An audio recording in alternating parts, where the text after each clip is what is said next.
Hello charms, welcome to my YouTube channel.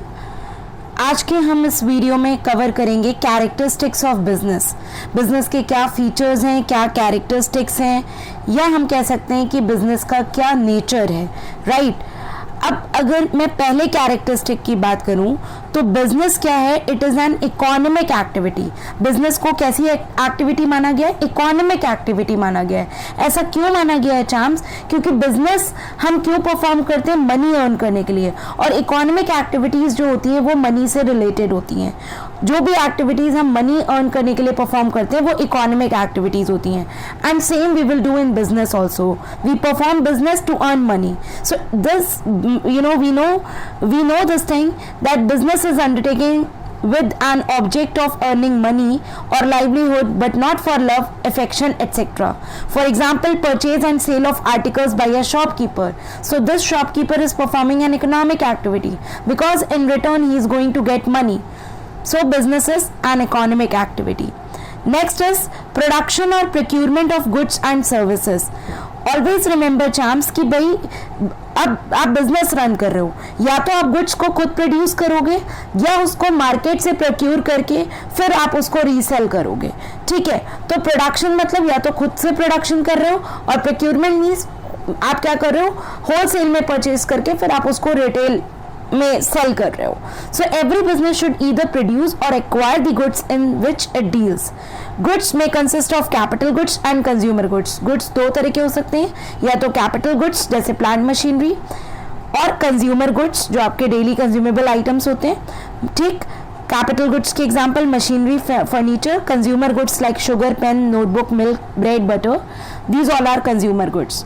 Okay, next characteristic is sale or exchange of goods and services. Sale or exchange of goods and services means what? कि जो हमने goods produce किया या procure किया उसको हमें क्या करना है? Sell करना है। So there should be sale or exchange of goods or services between the buyer and seller.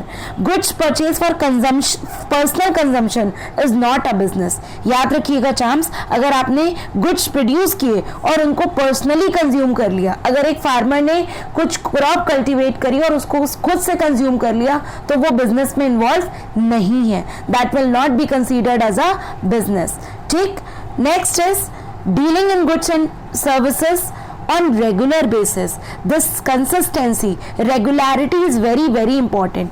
A single transaction can not be treated as a business. अगर आपने एक ट्रांजेक्शन करा, मान लीजिए आपके पास आपने एक सपोज दैट लैंड खरीदी 1 लाख रुपीज की और उसको आपने 1,20,000 रुपीज में सेल कर दिया, तो अगर इसमें आपने 20,000 रुपीज का प्रॉफिट भी अर्न कर लिया, but this transaction will not be considered as a business transaction.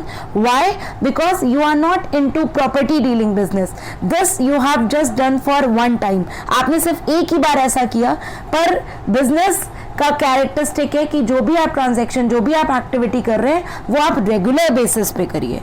Okay, for example, a personal sells his old scooter even at a profit can not be treated as a business as there is no continuity. So continuity is important. Next is earning profit. Why we do the business? With the main objective of earning profit. The business activity must be intended to earn profit. Businessman should take all possible efforts to maximize the profit by increasing the sales volume or reducing the cost. भाई businessman पूरी कोशिश करेगा profit earn करने के लिए, उसके लिए वो अपनी कॉस्ट को मिनिमाइज करेगा और प्रोडक्शन को मैक्सिमाइज करेगा। Next is uncertainty of return. We cannot predict the future. So in the same way we don't know how much amount of profit we are going to earn in future. हमें नहीं पता चल सकता है, हम prediction नहीं कर सकते हैं कि हमें कितना profit होगा future में। तो future is all uncertain. So business is what? Uncertain. Okay? And last is there is an element of risk. In every business there is an element of risk. There are so many external factors which affect the performance of the business. So every business is subject to risk due to various reasons, like change in fashion, like a fire can occur in the business. चोरी हो गई है ना, natural calamity आ गई है ना, pandemic आ गया, आपको नहीं पता कि क्या होने वाला है। तो risk is always there in business. और कहा भी गया है, मोर रिस्क मोर प्रॉफिट। जितना आप रिस्क लोगे उतना आपको प्रॉफिट होगा। Okay, so these all are what? Characteristics of business. तो just revise all the characteristics fast. First is business is an economic activity because we do the business to earn money. There will be production or procurement of goods and services. Either we produce the goods or we procure the goods. Sale or exchange of goods and services. Whatever we produce, that we will sell into the market. There will be regular dealings. Single transaction will not be considered as a business. Earning profit is a main aim of every business. There is an uncertainty of return. We can't predict the future. And last, there is an element of risk. Always there is an element of risk in the business, like change in fashion, theft, fire, etc. So that's all about characteristics of business. I hope आप लोगों को समझ में आ गए होंगे features. So thank you, champs. Stay tuned and wait for my next lecture.